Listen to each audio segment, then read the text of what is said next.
Bismillahirrahmanirrahim. On the demand of Arpit from Faizabad UP, ये problem 3 dimensional analysis की है cylinder chapter से। The equation of the right circular cylinder whose guiding curve is x² + y² + z² - 9 = 0 = x - y + z - 3 is, यानी हमको ये निकालना था, objective question था। इसका हमें आंसर बताना है कि इसका इक्वेशन क्या होगा। जो गाइडिंग कर्व यहाँ पर दे रखा है उसमें देखिए 0 तक, यहाँ तक देखिए यहाँ से, तो ये एक स्फीयर का इक्वेशन है, और यहाँ से लेके यहाँ तक देखेंगे ये एक प्लेन का इक्वेशन है। यानी एक स्फीयर को जब एक प्लेन कट करेगा, एक स्फीयर मतलब गोले को जब एक प्लेन कट करेगा, तो इस प्लेन जब यहाँ पर कट करेगा, हम ये रफली एक समझ बनाने के लिए इसको फिगर को ड्रॉ कर रहे हैं। तो ये इनका इंटरसेक्शन से एक सर्किल मिलेगा, यानी स्फीयर को जब कट करेगा ये प्लेन तो एक सर्किल मिलेगा, और ये सर्किल जो है गाइडिंग कर्व होगा। और इस प्लेन पर जो परपेंडिकुलर होते हैं यानी नॉर्मल होती है, तो वो नॉर्मल के पैरेलल इस गाइडिंग कर्व से जाने वाली जो भी हम जनरेटिंग लाइंस लेंगे, यानी इसके चारों तरफ ये रोटेट करेगी, और एक सिलेंडर का इक्वेशन हमको, यानी सिलेंडर मिलेगा, सिलेंडर का इक्वेशन मिलेगा। तो हमने ये चूँकि गाइडिंग कर्व लिया, तो इस तरीके की ये लाइंस गाइडिंग कर्व से जनरेटिंग लाइंस होंगी, और इन सब को मिलाएंगे तो एक ये सिलेंडर मिलेगा। यानी राइट सर्कुलर सिलेंडर मीन्स इसकी एक्सिस इस सर्किल पर परपेंडिकुलर होगी। राइट सर्कुलर यानी इसका जो बेस होगा सिलेंडर का वो सर्कुलर है, तो राइट सर्कुलर सिलेंडर इसलिए बोला इसे। और इसको इक्वेशन को हम लोगों को फाइंड करना है। तो जो प्लेन का इक्वेशन हमको दे रखा है यहाँ पर, यहाँ से देखें, तो इससे हमें इसके जो एक्सिस है उसके DRS हमको मालूम हो जाएंगे। तो इसी को हमें पहले लिखना है, इसी को हम पहले लिखने जा रहे हैं। Since the axis of the cylinder is perpendicular to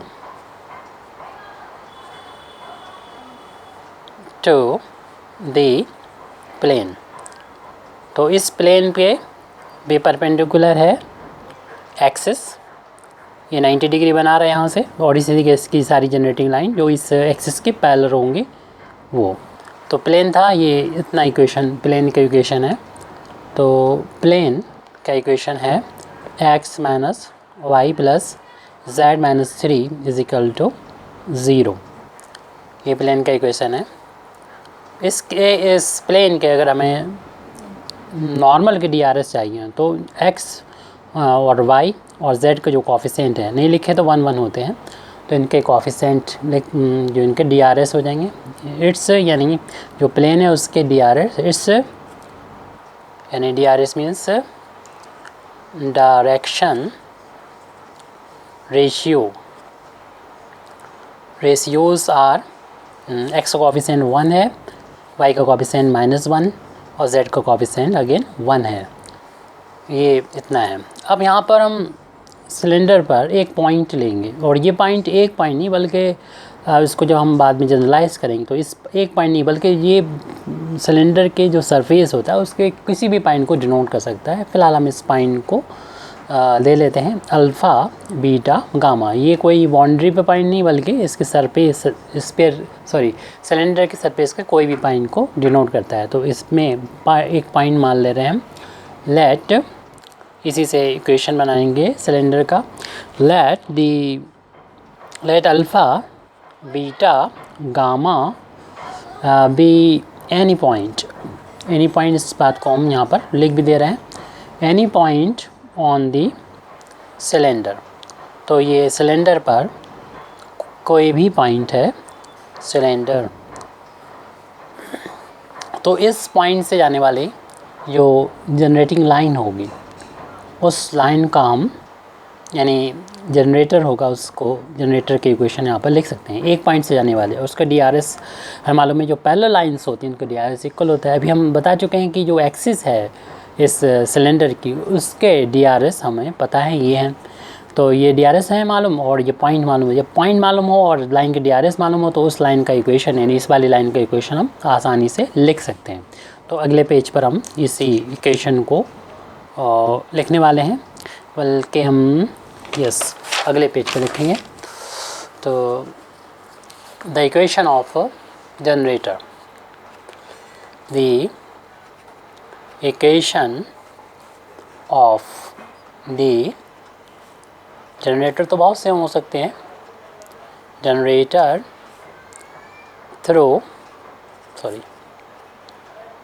through this point, यानी इस पॉइंट से जाने वाले, क्योंकि हर एक लाइन जो कि एक्सिस के पैरेलल होगी दिस पॉइंट वो जनरेटर होगी। तो यहाँ पर इस पॉइंट से जाने वाले जनरेटर निकालना है। तो बता दिया इस पॉइंट से जाएगा, तो ये पॉइंट अल्फ़ा बीटा गामा है, तो x minus alpha is equal to y minus beta और z माइनस गामा। अपान में रहते हैं लाइन के DRS, जो पहले ही बता चुके हैं कि 1 -1 और 1 रहेंगे।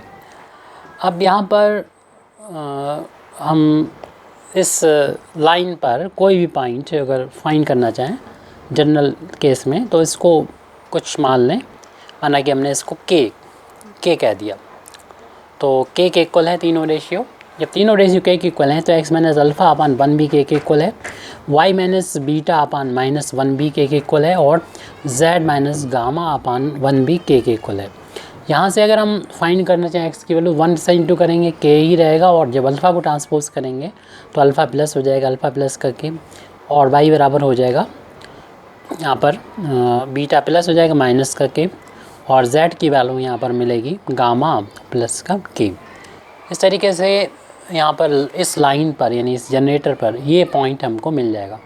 और ये पॉइंट जो होगा, हम लोग जानते हैं कि जनरेटर का हर एक पॉइंट गाइडिंग कर्व पर होगा, और गाइडिंग कर्व मिल के बना है एक स्फीयर और प्लेन के इक्वेशन से, जो हमें यहाँ पर इक्वेशन दे रखा है। जितना इक्वेशन स्फीयर का है 0 तक, और 0 से लेके यहाँ तक ये प्लेन का इक्वेशन है, और इनसे मिलके बनता है ये गाइडिंग कर्व।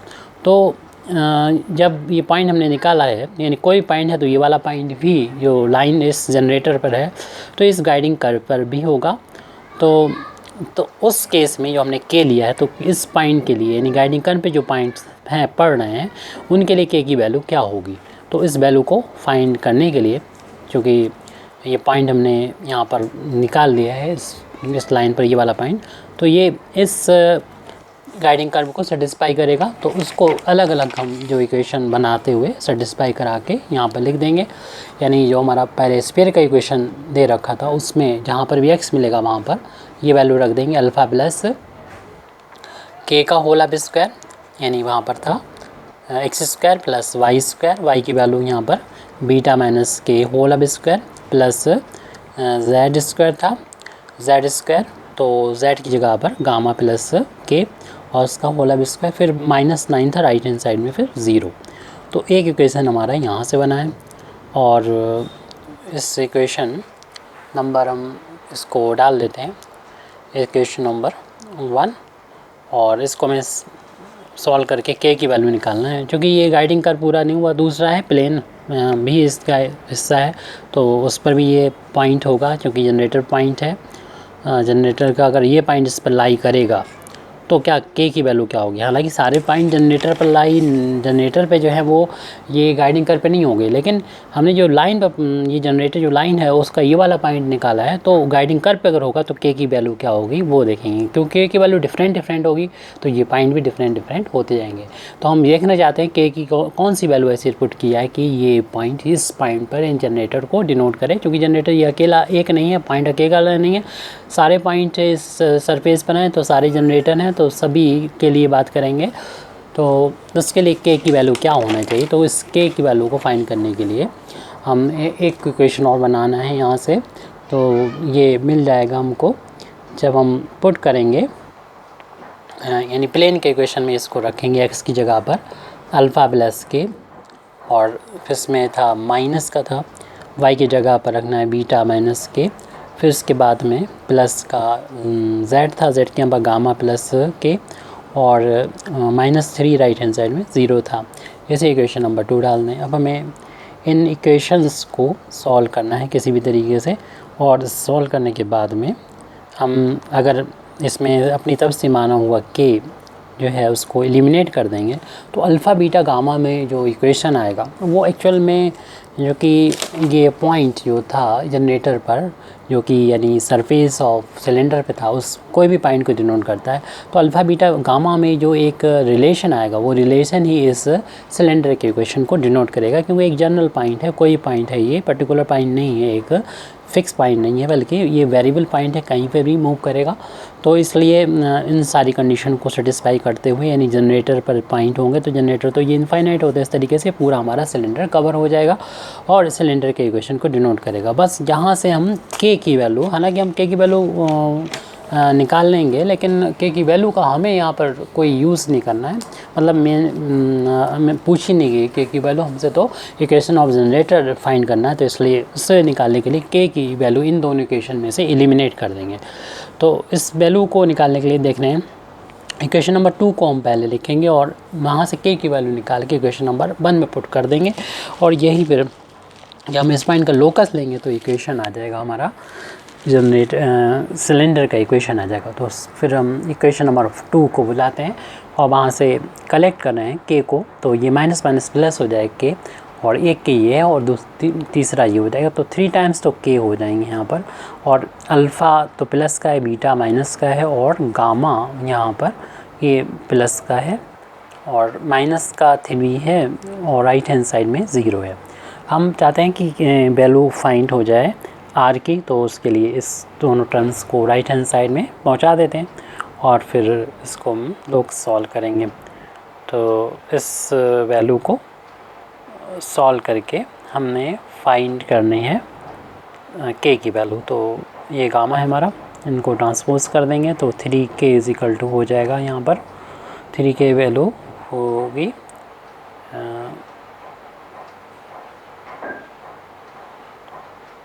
इसे ट्रांसपोज करेंगे तो ये 3 प्लस हो जाएगा, और माइनस का alpha minus beta plus gamma, ये अब 3 से डिवाइड करके हम वैल्यू फाइंड कर सकते हैं। 3 से वैल्यू यहाँ से वैल्यू फाइंड करेंगे तो यानी के की वैल्यू हो जाएगी, इसलिए 3 से डिवाइड करेंगे तो 3/1 हो जाएगा, minus alpha minus beta plus gamma whole upon में 3, यानी 3 से हमने डिवाइड किया, सॉरी, तो 3/3 1 हो जाएगा। तो के की वैल्यू हो जाएगी 1 minus alpha minus beta plus gamma whole upon में 3। ये वैल्यू के की आ चुकी है, और के की वैल्यू को यहाँ पर पुट करके हम लोग एलिमिनेट कर लेंगे, एलिमिनेट कर सकेंगे के को, और अल्फ़ा बीटा गामा में जो इक्वेशन आएगा वही इक्वेशन जनरेटर के इक्वेशन को शो करेगा, सॉरी सिलेंडर की इक्वेशन को शो करेगा। तो ये के की वैल्यू पुट कर देंगे, putting this value in equation 1, putting this value of के इन इक्वेशन 1। तो अल्फ़ा प्लस के की वैल्यू यहाँ पर है 1 minus alpha minus beta plus gamma whole upon 3, और उसका है होल ऑफ स्क्वायर प्लस, फिर वहाँ पर इक्वेशन नंबर 1 में देखें बीटा माइनस, फिर यहाँ पर माइनस के बाद इसकी के की वैल्यू है, और के की वैल्यू है 1 minus alpha minus beta plus gamma whole upon 3, और इसका भी whole of square plus gamma plus का के है, के की value 1 minus alpha minus beta plus gamma whole upon 3 का होल ऑफ स्क्वायर, और -9, और राइट हैंड साइड में है 0 के इक्वल। देखिए अगर इस तरीके से हम लोग कैलकुलेशन करेंगे तो आंसर आ जाएगा, लेकिन दिक्कत ये हो रही होगी, देखिए इसे सॉल्व करना काफ़ी कठिन लग रहा होगा, कई बार हमें 4 के पेयर बन रहे हैं और उसका स्क्वायर करना होगा। तो इस तरीके कैलकुलेशन से बचने के लिए हमें एक दूसरा मेथड भी आ रहा है, तो उसको यूज़ करें। इसे इक्वेशन नंबर 3 डाल के छोड़ दें और ये वैल्यू अभी हम यहाँ पर इक्वेशन नंबर 1 में पुट ना करें, तो इतना बस हमें हटाना पड़ेगा। और इक्वेशन नंबर जो 1 है उसे पहले सॉल्व कर लें और जब सॉल्व हो जाए तब उसके बाद के की वैल्यू पुट करें, तो आसानी रहेगी हमारे लिए। तो इक्वेशन नंबर 1 को आप पहले बुला लीजिए, थोड़ा सा एक स्टेप काटना पड़ गया हमको। इक्वेशन नंबर 1 और आपका टाइम, इसका whole of square, equation number 1 में इसका होल ऑफ स्क्वायर ओपन करेंगे तो हमको मिलेगा फर्स्ट क्वांटिटी का स्क्वायर प्लस सेकंड क्वांटिटी का स्क्वायर प्लस दोनों का इंटू काटा है, यानी 2 अल्फ़ा इंटू के। इसी तरीके से हमें और भी टर्म्स यहाँ पर मिल रहे हैं, यानी सेकंड ब्रैकेट का जब होल ऑफ स्क्वायर हम खोलेंगे तो बीटा स्क्वायर मिलेगा, बीटा स्क्वायर प्लस के स्क्वायर माइनस 2 बीटा इंटू के। और सीधे के तीसरे इक्वेशन का होल ऑफ स्क्वायर ओपन करेंगे तो इक्वेशन नंबर 1 में तो गामा स्क्वायर प्लस के स्क्वायर प्लस 2 गामा के, और फिर इसके बाद है माइनस 9 और राइट हैंड साइड में 0 है। तो यहाँ से alpha square beta square gamma square को कलेक्ट कर लें, तो ये वैल्यू हो जाएगी alpha square plus beta square plus gamma square. और फिर हमारे पास यहाँ पर के, बल्कि देख रहे हैं 2k कॉमन मिल रहा है यहाँ इन तीनों फैक्टर में से, तो इन दोनों टर्म्स में से 2k को कॉमन लेंगे तो पहले ब्रैकेट में हमारे पास ये अल्फ़ा मिलेगा, ये माइनस का बीटा और प्लस का गामा। अब प्लस का ये देख रहे हैं यहाँ पर के स्क्वायर हर एक टर्म्स में हर एक ब्रैकेट में, तो 3 टाइम्स के स्क्वायर हो गए और राइट माइनस का 9 राइट हैंड साइड में 0।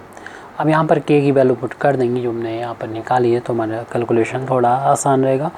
तो ये वैल्यू हो जाएगी alpha square plus beta square plus gamma square plus 2 और के की वैल्यू पुट कर देंगे इक्वेशन नंबर 3 से, तो इक्वेशन ऑफ सिलेंडर हमको मिल जाएगा। बस इसका हमें जो अल्फ़ा बीटा गामा पॉइंट है तो उस पॉइंट का लोकस बस लिखना होगा, और लोकस लिखते ही इसका इक्वेशन आ जाएगा।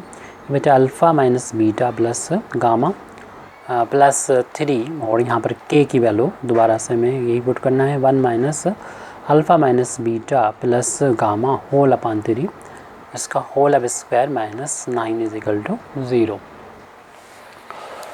तो ये वैल्यू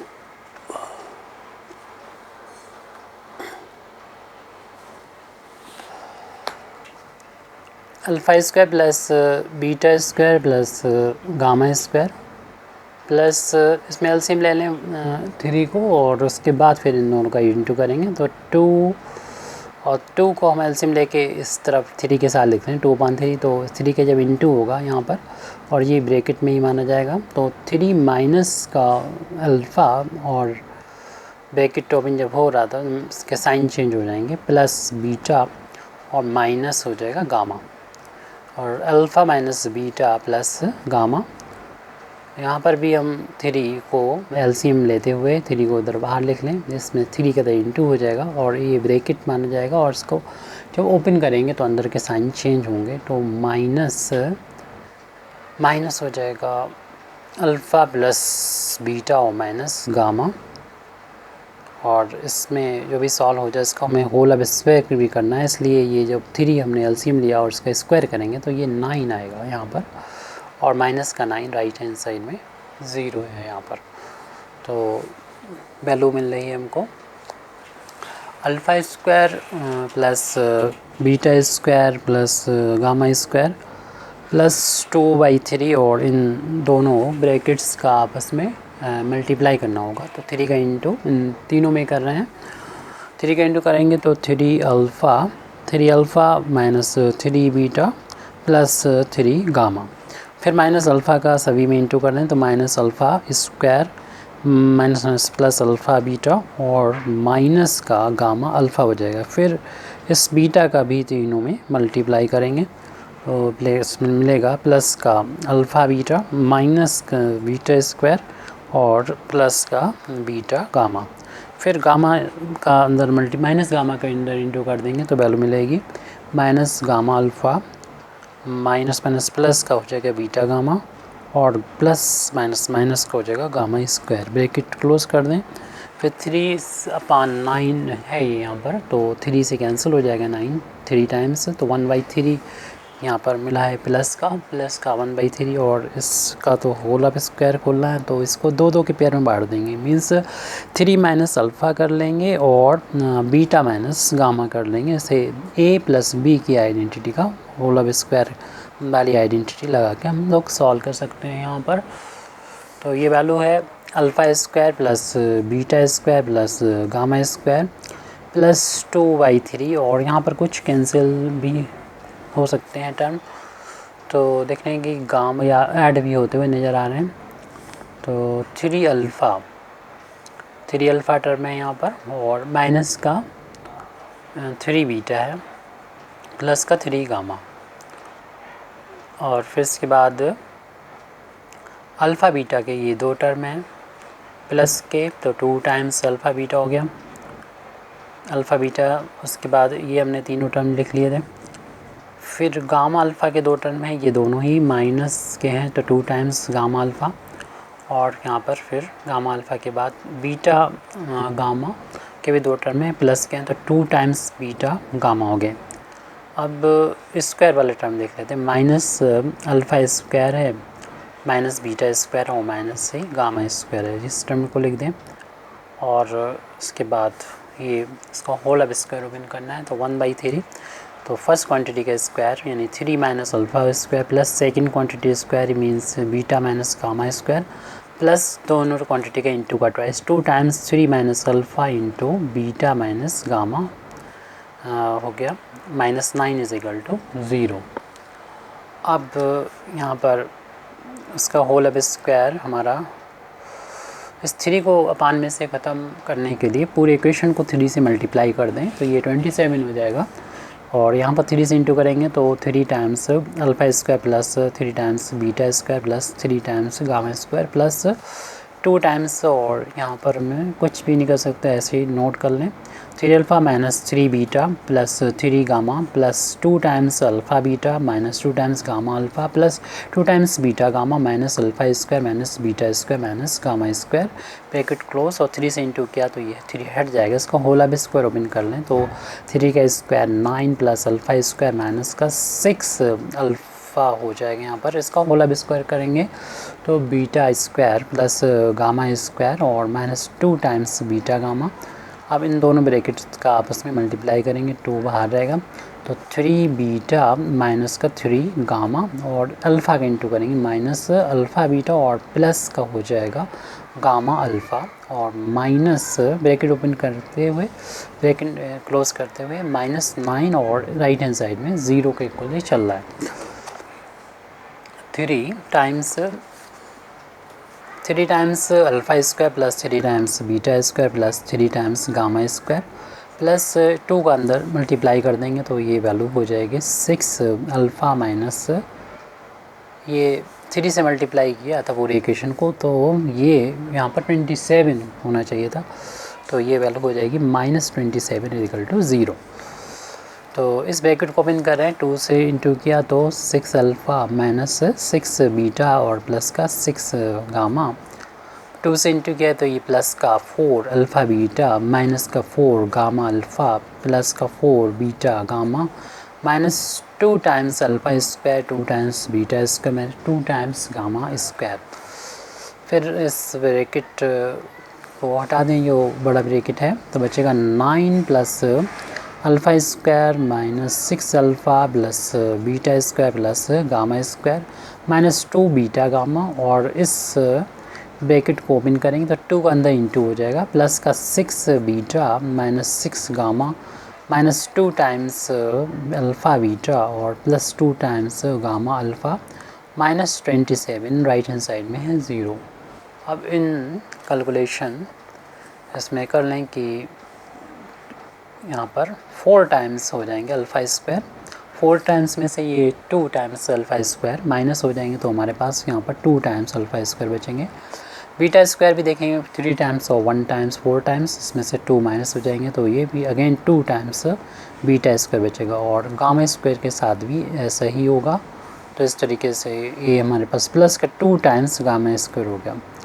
अब हम यहाँ पर अल्फ़ा वाले टर्म देख लेते हैं। और 6 अल्फ़ा यहाँ पर है, ये प्लस का है, और टर्म अल्फ़ा वाले जो यहाँ पर देख रहे हैं ये प्लस माइनस अल्फ़ा कैंसिल हो रहा है। इस तरीके से बीटा वाले टर्म भी कैंसिल हो रहे हैं। 6 बीटा ये प्लस का, ये माइनस का कैंसिल हो जाएगा। गामा 6 गामा और -6 गामा प्लस माइनस कैंसिल हो जाएंगे। अब बाकी टर्म्स में अल्फ़ा बीटा वाले देख रहे हैं। अब अल्फ़ा बीटा का जो टर्म है, अल्फ़ा बीटा या बीटा गामा के, तो उन टर्म्स को देखना है। तो बीटा गामा के अल्फ़ा बीटा का टर्म है ये 4 टाइम्स अल्फ़ा बीटा है, और 4 टाइम्स अल्फ़ा बीटा है, और ये 2 टाइम्स अल्फ़ा बीटा है। तो इसमें से माइनस करेंगे तो प्लस कट बचेगा 2 टाइम्स अल्फ़ा बीटा। अब बीटा गामा देख लें तो 4 टाइम्स ये बीटा गामा है, 2 टाइम्स ये, तो डिफरेंस हो गया प्लस का 2 टाइम्स बीटा गामा। और फिर गामा अल्फ़ा देख रहे हैं, गामा अल्फ़ा ये है और इनका ये डिफरेंस, तो बचेगा माइनस का 2 टाइम्स गामा माइनस का गामा अल्फ़ा। और इसमें जो कांस्टेंट टर्म्स हैं उनका में देखना होगा कैलकुलेशन कितना बचेगा। कांस्टेंट टर्म्स जो भी आ रहे हैं, तो -27 ये है लास्ट में, और प्लस का 9 ये बचेगा। ये सॉल्व के -18 और राइट हैंड साइड में 0। अब पूरा इक्वेशन को हम देख रहे हैं 2 से डिवाइड किया जा सकता है। तो पूरी इक्वेशन को 2 से डिवाइड करेंगे तो alpha square plus beta square plus gamma square plus alpha beta plus beta gamma minus gamma alpha और -9 = 0। अब यहाँ पर हम इस पॉइंट का लोकस ले लेंगे तो हमें सिलेंडर का इक्वेशन मिल जाएगा। Hence the locus of alpha beta gamma is, तो जहाँ पर अल्फ़ा मिले वहाँ पर x, यहाँ बीटा मिले y, और गामा के यहाँ पर z पुट कर देंगे। तो x square plus y square plus z square plus x y plus y z minus z x और -9 = 0। या इसको इस तरीके से भी लिख सकते हैं, x square plus y square plus z square plus by z minus z x और plus x by -9 = 0। This is the required equation of the right circular cylinder.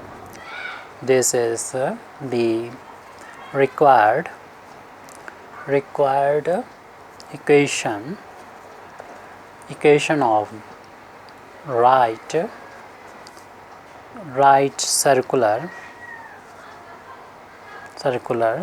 cylinder. Thank you very much indeed for listening me. Toys.